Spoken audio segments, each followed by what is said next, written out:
Hola, hola, buenas tardes, bienvenidos, ¿sí me escuchan? Hola, buenas tardes. Gracias Roberto. Hola, bueno, pues bienvenidos a este nuevo tema de la materia de metodología de la investigación. El tema, bueno, pues que vamos a ver el día de hoy es análisis de resultados. Vamos a dar inicio a nuestra sesión. Esta sesión pues está siendo grabada para todos aquellos que no se pueden conectar en este momento.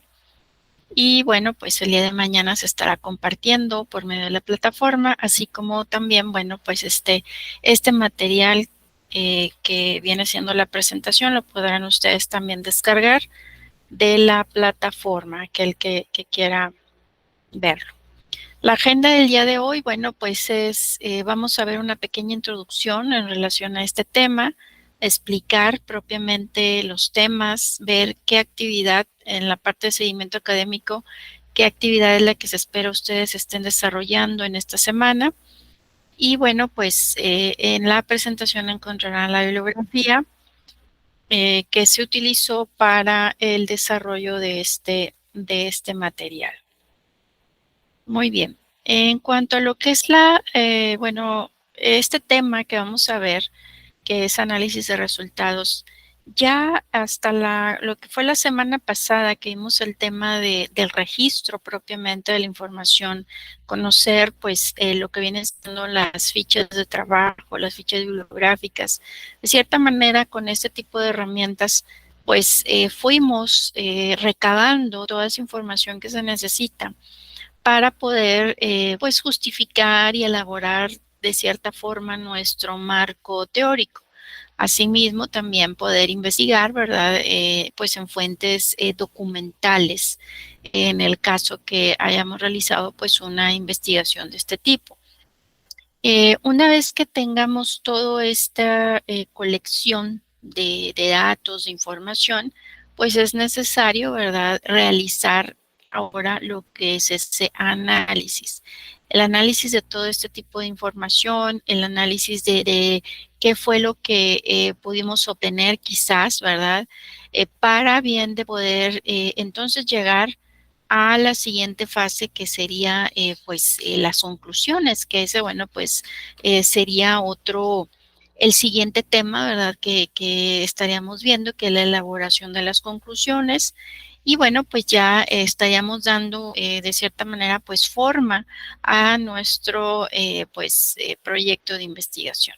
Aquí entonces vamos a ver qué herramientas son las que podemos nosotros utilizar para poder hacer este tipo de análisis y también ver las recomendaciones en torno a la redacción, ya que es muy importante, ¿verdad?, poder externar, poder pues redactar de manera correcta ese resultado, ¿verdad?, que llegamos nosotros a obtener. Asimismo, bueno, pues en todo lo que es el proyecto de investigación tenemos que redactar de una forma pues clara, muy concisa, de manera que, bueno, pues esas ideas que nosotros pretendamos transmitir, pues se puedan entender, ¿verdad?, de manera correcta, ya que pues todo proyecto de investigación es para compartirlo, ¿verdad? Y vamos a tener pues muy diverso tipo de público final, ¿verdad? Así que bueno, pues aquí veremos esas recomendaciones en cuanto a, por ejemplo, los vicios que se suelen de cierta manera, em, pues suceden a la hora de estar nosotros elaborando nuestras redacciones. Entonces, aquí lo más importante es conocerlos de manera que, bueno, pues si estamos cayendo en algún tipo de vicio, entonces, bueno, poder saber qué podemos nosotros realizar para bien de poder corregirlo. Muy bien, entonces empezamos con esta herramienta que se conoce como análisis FODA. Es un análisis el cual sirve para evaluar de una manera visual muy concreta de una situación y poder tener pues un panorama de las posibles consecuencias. que podrían obviamente tenerse al elegir una decisión. Sus siglas, bueno, pues pertenecen a F de fortalezas o de oportunidades, D de debilidades, A de amenazas. Es una herramienta que se emplea mucho en la parte de la planeación, la toma de decisiones, que, bueno, pues ayuda a entender lo que son, pues, factores internos, factores externos de una determinada situación que se quiere mejorar, que se quiere innovar o incluso prevenir. Entonces aquí una parte importante para poder realizarlo pues es asegurarnos que cada elemento escrito en este ejercicio pueda medirse para posteriormente poder corroborar quizás, ¿verdad? Si la estrategia que hayamos elegido pues ha sido la adecuada en este caso. Existe también un diagrama que se conoce como de causa y efecto y también, bueno, pues se conoce como espina de Chicago, espina de pescado. Es una representación de varios elementos, que en este caso serían las causas de un sistema que pueden contribuir a un determinado problema, que en este caso sería el efecto. Aquí también se le conoce como espina de pescado debido a que su forma de llevarlo a cabo, bueno, pues tiene un cierto parecido a un esqueleto de pescado. Y como dijimos, es una herramienta muy efectiva para poder estudiar procesos, poder estudiar situaciones y para desarrollar pues planes de recolección de datos. Es utilizado para identificar las posibles causas de un problema específico y bueno, pues su naturaleza gráfica permite que pues se puedan organizar grandes cantidades de información sobre un determinado problema, poder determinar pues exactamente cuáles son esas posibles causas. Entonces nos ayuda a aumentar esa posibilidad de identificar las causas principales y bueno, pues podemos quizás a lo mejor emplearlo cuando pues sea necesario el identificar esas causas principales del problema y sí, bueno, que puedan a lo mejor existir ideas u opiniones sobre las causas de un problema. Es decir, si tenemos muchas posibles ideas o muchas posibles opiniones de lo que esté causando o esté ocasionando determinado efecto, bueno, poder utilizar este tipo de diagrama a manera de poder ver y poder determinar cuáles serían las causas pues principales, ¿verdad? Entonces, con mucha frecuencia las personas que están vinculadas muy de cerca del problema, ¿verdad? Que de cierta manera pues es objeto de estudio, se pueden formar, ¿verdad? De opiniones sobre cuáles pudiesen ser esas causas del problema. Entonces, esas opiniones quizás puedan estar en conflicto o fallar, ¿verdad? Al poder expresar pues esas causas principales. Entonces, el uso de este tipo de diagrama hace posible el poder reunir todas estas ideas para su estudio desde diferentes puntos de vista. Entonces, puede ayudarnos, ¿verdad?, a tener una concepción, pues digamos, común quizás de un problema muy complejo con todos sus elementos y relaciones claramente visibles, porque por eso es un diagrama, ¿verdad? Y esto, bueno, pues a cualquier nivel de detalle requerido, ¿verdad? Así como lo vemos aquí en este ejemplo, ¿verdad? En el cual se quiere estudiar el bajo rendimiento de los estudiantes, cuáles son las posibles causas de un bajo rendimiento de esos estudiantes. Pueden ser de manera general los recursos, los docentes, los estudiantes, los contenidos, las instalaciones, etcétera, pero también a su vez podemos hacer más detallado, ¿verdad? Bueno, en el caso de los recursos, ¿qué puede hacer? Pues un acceso difícil a las tecnologías de información y comunicación, a la falta de libros, ¿verdad? Que los estudiantes, bueno, puede ser que porque llegan tarde, porque se duermen en clase, etcétera, ¿verdad? Entonces, esos serían ejemplos más detallados, de manera que podamos identificar esas causas que originan propiamente, pues, ese efecto o ese problema. Tenemos también lo que es la herramienta que se conoce como línea de tiempo. Esta, pues, es una, digamos, de cierta manera, una disposición secuencial de eventos sobre un tema, de manera que se puedan apreciar su orden cronológico de esos eventos. Es una forma de organizar también de manera visual la información de un tema de manera que se pueda apreciar ese orden histórico en el cual ocurrieron pues esos hitos centrales de ese tema en cuestión. Entonces nos permite ese orden secuencial de la información a lo largo de una línea, ¿verdad? O flecha que indique la dirección en la cual transcurre ese tiempo histórico. Entonces, los eventos que estén más cargados a la izquierda, pues serán, digamos, los más antiguos y los más hacia la derecha, ¿verdad? Los que se dirigen hacia esa flecha o la punta de la flecha, pues serían los más recientes. Entonces, aquí para poder elaborarla debemos de determinar la escala, ¿verdad?, que vamos a utilizar en la misma. Es decir, debemos de decidir qué periodo temporal es el que va a abarcar este gráfico. También debemos de determinar cuáles van a ser esos hitos principales, es decir, debemos de ubicar y organizar previamente esos eventos más importantes o trascendentales de la información que queremos nosotros representar en esa línea, ya que, bueno, pues esos grandes eventos serían los principales de la gráfica. Asimismo, también determinar esa información contextual, es decir, determinar qué otro tipo de hitos o eventos de importancia general convendría resaltar, ¿verdad?, en la línea de tiempo para poder dar contexto y bueno, pues trazar la línea y poder ubicar los puntos. La línea pues la trazamos de izquierda a derecha y sobre ella estaríamos definiendo, distribuyendo esa información previamente determinada en ese orden cronológico, avanzando pues siempre hacia lo más reciente, ¿verdad? Hacia lo más actual. Dentro de la redacción, que como les comentaba, ¿verdad? La forma de redactar, pues todo sobre todo el marco teórico, todo lo que viene siendo la justificación, todo lo que son quizás a lo mejor los resultados, ¿verdad? Que llegamos a tener de una investigación pues es muy importante, ¿verdad? En todo tipo de redacción, el poder tener pues una buena ortografía, ¿verdad? Una buena redacción.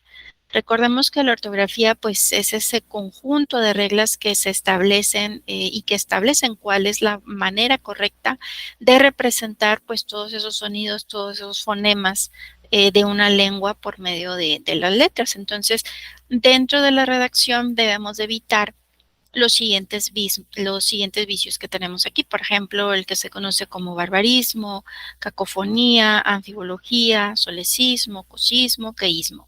Hay otros tantos más, pero aquí, según el temario, ¿verdad? Y el libro, estaremos analizando, pues, estos, ¿verdad?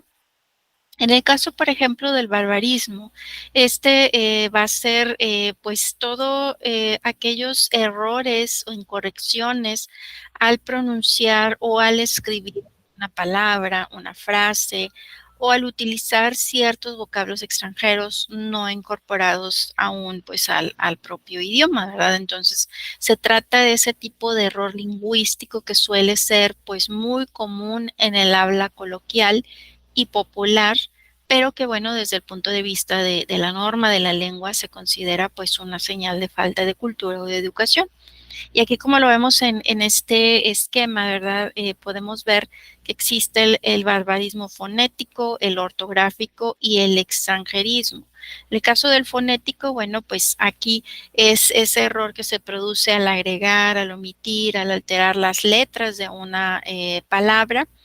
En el caso del barbarismo ortográfico, pues es aquel producido por ese mal uso vaya, de los acentos, ¿verdad? Y el extranjerismo, pues es ese uso innecesario de palabras extranjeras. Eh, si es que dentro de nuestra lengua, bueno, pues tenemos ya alguna palabra para bien de poder describir, ¿verdad? Quizás a lo mejor, pues ese término, ¿verdad? Entonces, en muchas ocasiones, bueno, pues pueda quizás no existir y tendremos que hacer uso, pero Lo más correcto, ¿verdad? En nuestro idioma, pues sería el utilizar, ¿verdad? Correctamente, pues esa palabra, ¿verdad? En español, en lugar de utilizar, pues quizás a lo mejor ese anglicismo, que es por lo general lo que utilizamos, ¿verdad? Quienes estamos muy adentrados, por ejemplo, en cuestiones técnicas y sobre todo de pues, cuestiones computacionales, por ejemplo, ¿verdad? Entonces, aquí, bueno, podemos ver qué ejemplos pueden ser en el caso, por ejemplo, cuando es el fonético, ¿verdad?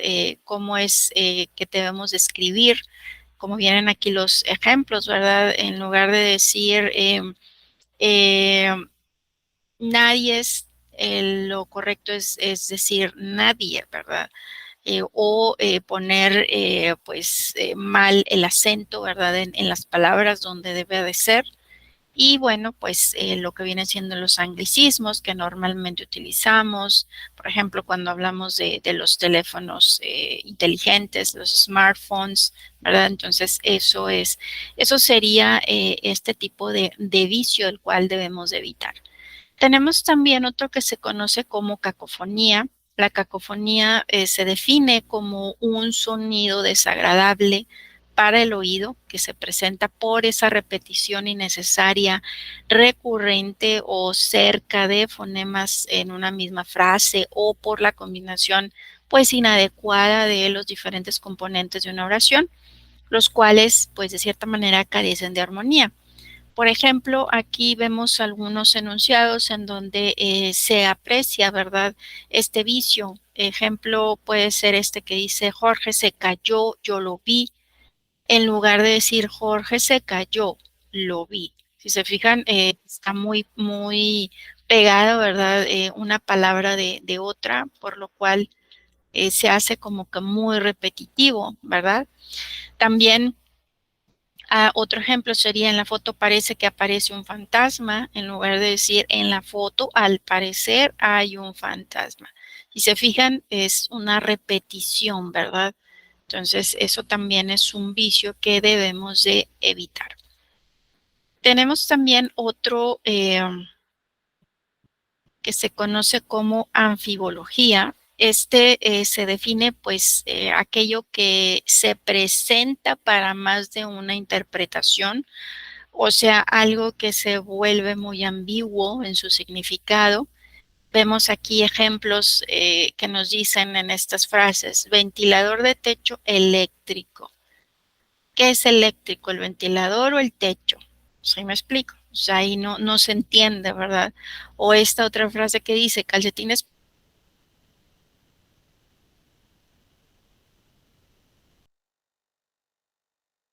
para caballero de lana. ¿Qué es de lana? Entiende que nos están regalando niños, o sea, sí me explico, es el tratar de redactar de manera que, bueno, pues se interprete correctamente el significado de esa oración, ¿verdad? Que no tenga esa ambigüedad, ¿sí? Una de las recomendaciones es normalmente cuando escribimos, pues obviamente estamos pensando, ¿verdad? Cómo quizás redactarlo, pero lo correcto es darle, ¿verdad? Quizás una, dos, tres veces leer lo que estamos leyendo, de manera que a lo mejor al momento de que estamos nosotros redactando, estamos dejando fluir nuestras ideas, pero en ese momento no nos damos cuenta quizás que estamos repitiendo algunas frases, algunas palabras, o a lo mejor la interpretación no es la más correcta. De manera que al darle una o dos o tres leídas a lo que nosotros estamos leyendo, redactando para poder presentar, nos podemos dar cuenta, ¿verdad? Y poder entonces corregir pues este tipo de vicios que podemos nosotros tener al momento de hacer pues esa redacción. Otro tipo de vicio es el que se conoce como solecismo. Este es pues un error en la estructura de la oración. Puede ser pues un error de concordancia, un error de conjugación de un verbo, una preposición incorrecta. Por ejemplo, aquí está, por ejemplo, este ejemplo que dice, están medios dormidos. Y lo correcto es decir, están medio dormidos. O la otra que sería noches demasiadas frías, como que está muy redundante, ¿verdad? Ahí lo correcto es decir noches demasiado frías, ¿ok? Entonces también eso hay que tratar pues de evitar. También está pues esa monotonía, esa pobreza de vocabulario. Bueno, consiste en emplear frecuentemente las mismas palabras y bueno, pues oraciones al hablar, al escribir, lo cual demuestra, ¿verdad?, que no disponemos de vocabulario suficiente ni de recursos sintácticos, lo cual puede llegar a crear, pues, desinterés o cansancio en la lectura o en la audición.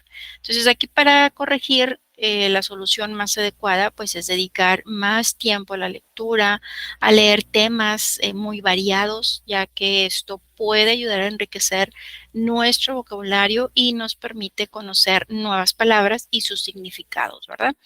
Aquí un ejemplo, a la hora de redactar es, si decimos hacer una casa en lugar de decir construir una casa, o hacer un pastel en lugar de decir cocinar un pastel, hacer un ensayo en lugar de decir redactar un ensayo. Sí, esos serían ejemplos de el por qué no sabemos o no tenemos mayor conocimiento pues de esos vocabulario, ¿verdad?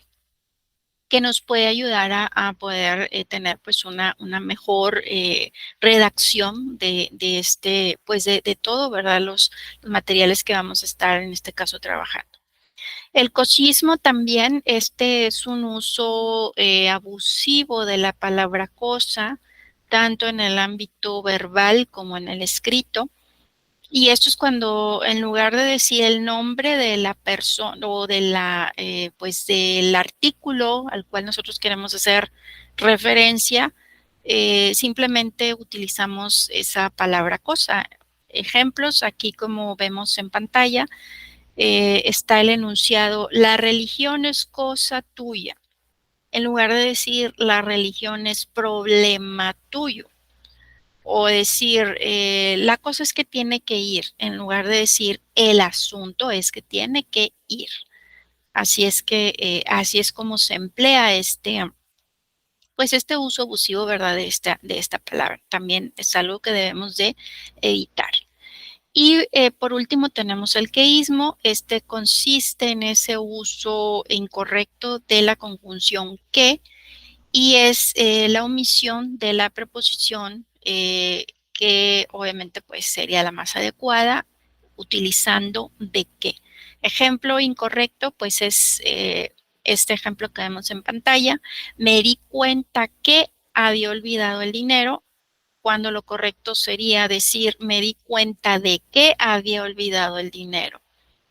Otro sería incorrecto decir tengo la intuición que pasaremos a la siguiente fase, cuando lo correcto es decir tengo la intuición de que pasaremos a la siguiente fase. ¿Ok? Entonces esos serían ejemplos de un uso adecuado de pues lo que viene siendo la secuencia de qué en lugar de solamente decir qué. En la redacción, bueno, pues hay ciertas características que debemos de considerar. Debe ser clara. Esto es una forma de escribir y presentar propiamente la información de manera que el lector la interprete de una manera rápida y fácilmente. Debe ser precisa, es decir, que sea lo breve posible, pero sin omitir detalles esenciales. ¿Verdad? Aquí un error común que cometen los autores pues es tratar de incluir demasiada información en sus frases, pero también está lo opuesto, ¿verdad? A lo mejor quieren ser muy breves, pero a veces y no incluyen esos detalles importantes, ¿verdad? Entonces, en algunas ocasiones, pues también por ser breve, quizás a lo mejor falte mayor detalle para poder explicar pues eso que queremos nosotros de que tratar de transmitir. Conciso para que las ideas se entiendan con mayor facilidad y sencillo, ¿verdad? Esto es tener un estilo de escritura que permita a los usuarios, a los lectores, el poder entender fácilmente la información y esto, bueno, se caracteriza por ser un estilo breve que, bueno, combine ese uso de párrafos concisos, cortos y claros. Y por último, bueno, tenemos en cuanto a la redacción, también el evitar las falacias. Las falacias pueden ser de tipo formal, de tipo informal. Las falacias formales ocurren cuando llegamos a ciertas conclusiones a través de razonamientos lógicamente inválidos y las informales se pueden detectar por su contenido o por el propósito de ese argumento falaz utilizado. Los argumentos de estas falacias pueden ser válidos o inválidos, pero bueno, pues no soportan nuestras conclusiones. Una falacia lógica es ese error de razonamiento, cuando una persona llega a una conclusión o defiende un argumento basándose en un proceso de razonamiento viciado, pues es que está cometiendo una falacia, ¿verdad?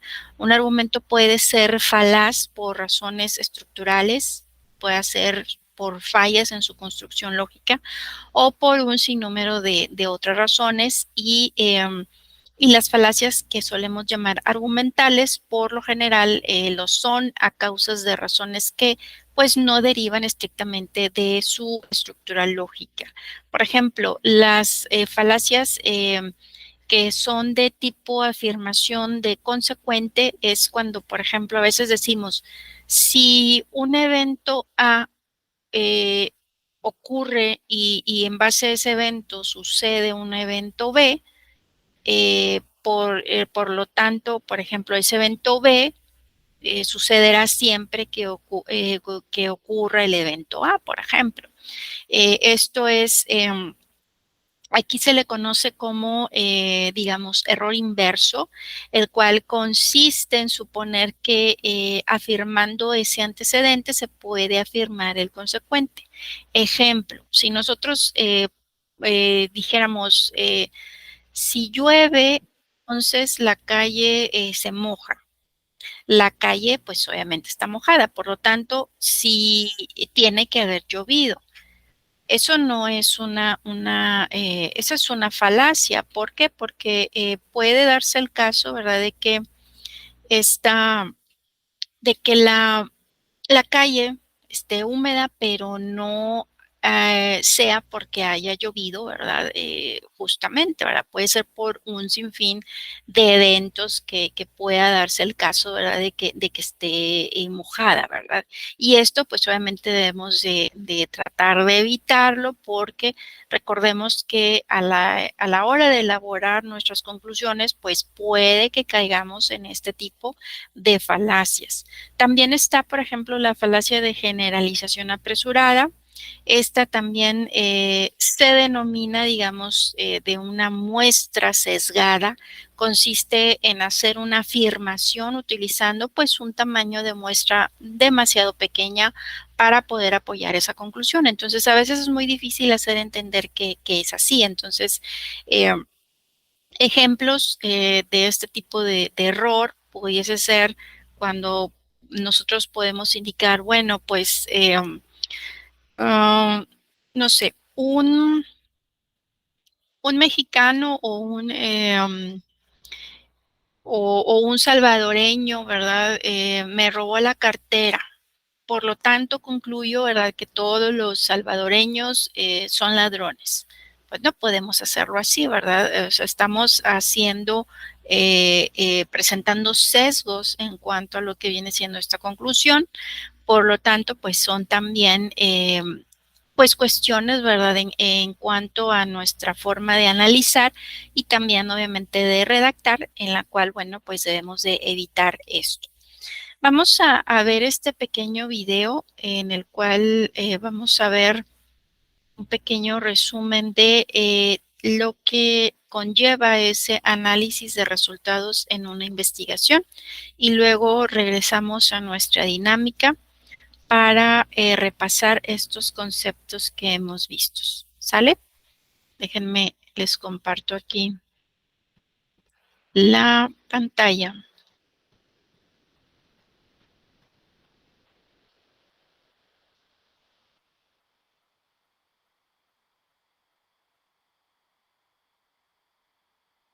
Hola, ¿qué tal amigos? En este video abordaremos de una manera sencilla y breve qué son y cómo se plantea un análisis de resultados dentro de una investigación. Para empezar, el análisis del resultado es la parte del informe en la que establece las conclusiones del mismo. Debe ser claro y conciso, ya que el lector suele llegar cansado a esta parte del ensayo. Este análisis debe proponer cuestiones sobre el tema estudiado y plantear nuevas corrientes y perspectivas para futuras investigaciones. Lo primero que debemos tener en cuenta para un análisis de resultados es cómo hacerlo. Los pasos para realizar un análisis de resultados son los siguientes. Primero, empezar con las relaciones y generalizaciones que los propios resultados guardan con el informe. Evidentemente, los resultados salen del desarrollo del informe, por lo que deberás mostrar esas relaciones en el análisis de resultados. Segundo, señalar los aspectos no resueltos y no tratar de ocultarlo. Delimita lo que no cuadre. En algunos ensayos pueden haber algún resultado que no encaje o cuadre con el desarrollo de la investigación. Debes señalarlo y dejar abierto el tema.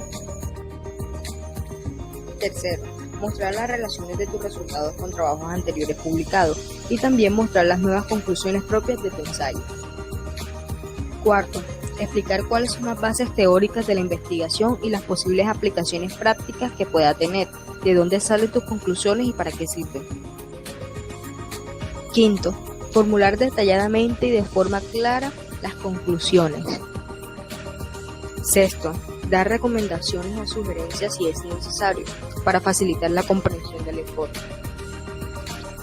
Por último, resumir las pruebas que recogen esa información, así como las fuentes. Existen dos tipos de análisis de resultados muy importantes. Está el análisis de resultados cualitativo y el análisis de resultados cuantitativo. Primeramente, el análisis de resultados cualitativo. Este análisis digamos que se puede realizar durante tres etapas. La primera etapa se hace una reducción de la información. Esta trata de reducir las grandes cantidades de información a unidades elementales, fácilmente analizables, comprensivas y relevantes. La siguiente etapa es la disposición y transformación de la información. Esta consiste en organizar los datos y presentarlos de una manera ordenada, de modo que permita su posterior procesamiento.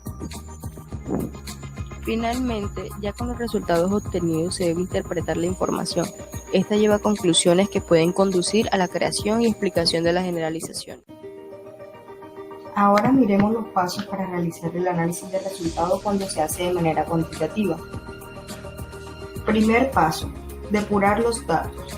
El propósito de la depuración es buscar y arreglar inconsistencias que pudieron ocasionar que aparezcan registros duplicados o incorrectos. Segundo paso, eliminar datos atípicos. Ya con los datos que son relevantes, lo que hay que hacer es eliminar las observaciones que numéricamente están muy alejadas del resto de los datos. Tercer paso, proceder a la selección de las pruebas estadísticas. Estas pueden ser estadísticas descriptivas. Estas hacen referencia a la representación de los datos, tales como media, moda, desviación, etc. También las estadísticas inferenciales. Estas pueden deducir las propiedades de la población a partir de la muestra. Cuarto, una vez aplicadas esas pruebas, se aplica el programa estadístico, el cual consiste en descomponer el todo en sus partes para analizar.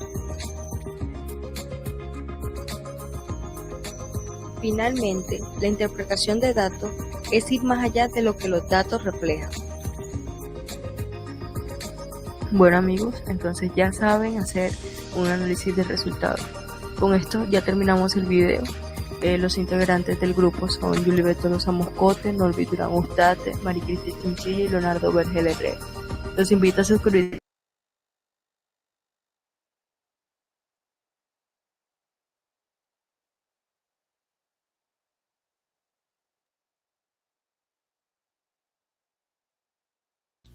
Muy bien.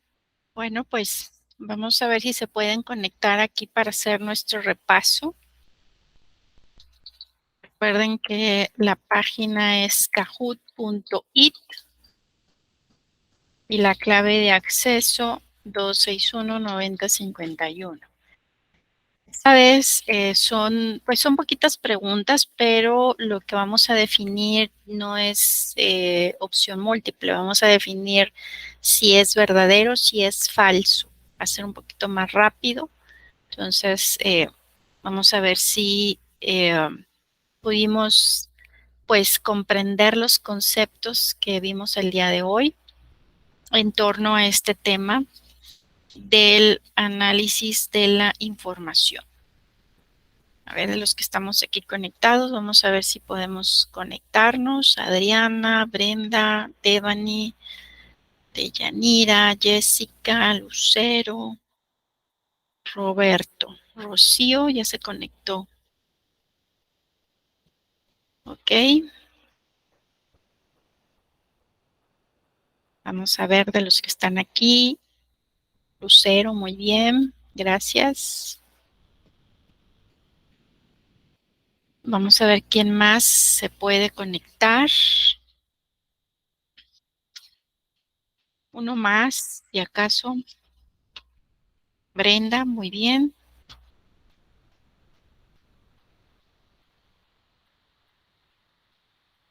Y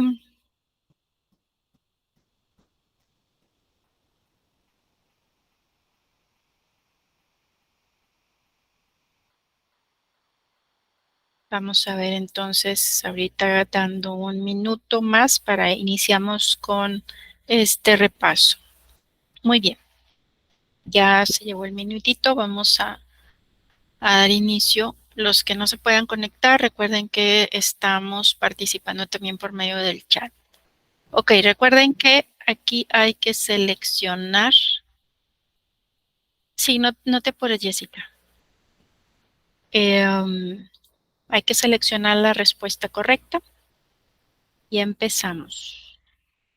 Lo más rápido posible, obviamente, para que les puedan otorgar mayor puntuación.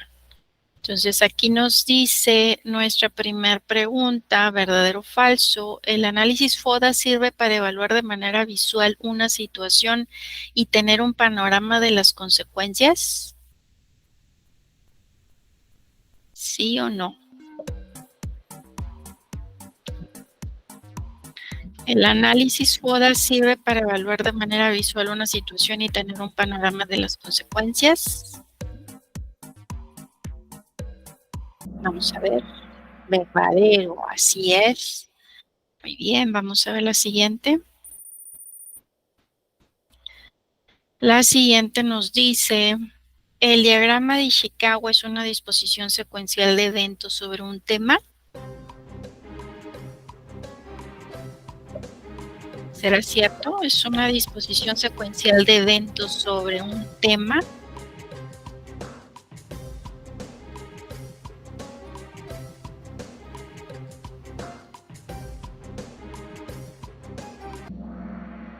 Falso. Así es. No. Hay otra herramienta que nos ayuda a hacer eso. El diagrama de Ishikawa se utiliza para identificar posibles causas de un problema específico.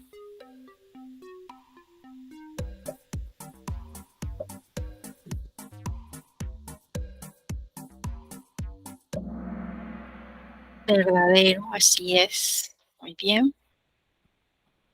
Y vamos por creo que la última. En la redacción se recomienda incluir falacias.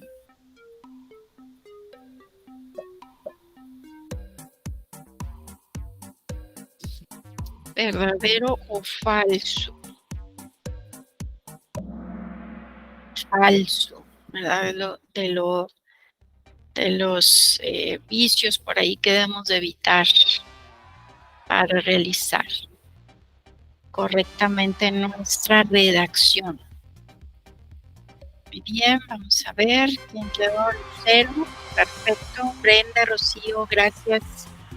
Gracias por su participación. Déjenme regreso aquí para continuar con nuestros temas. Regreso acá a la presentación. Bien.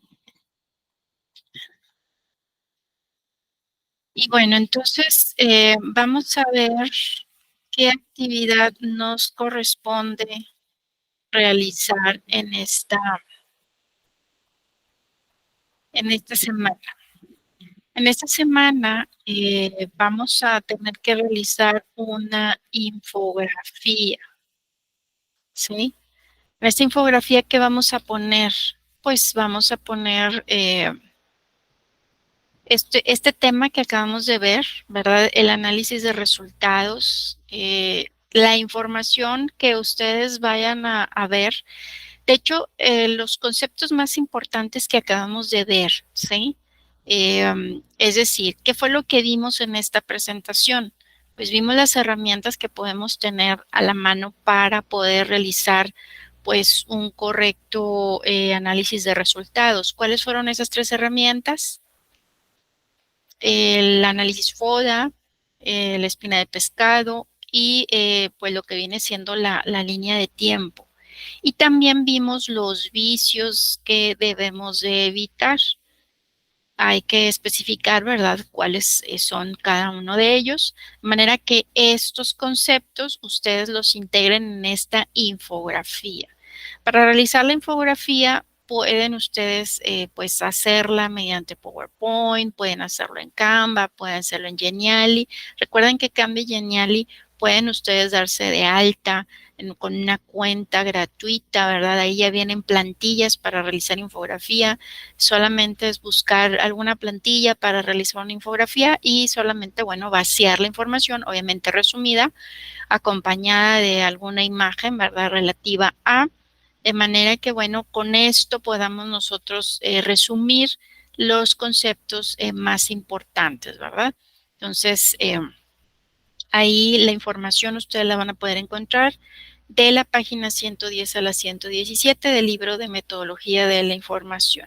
Recuerden que esta actividad debe de venir en su como una imagen adjunta o insertada en su formato en Word, porque se requiere que tenga su portada, su introducción, sus conclusiones y obviamente pues la bibliografía que consultaron del material para poder realizarlo, ¿ok? No sé si hasta aquí tengan alguna duda en relación a esta actividad. ¿Todo bien?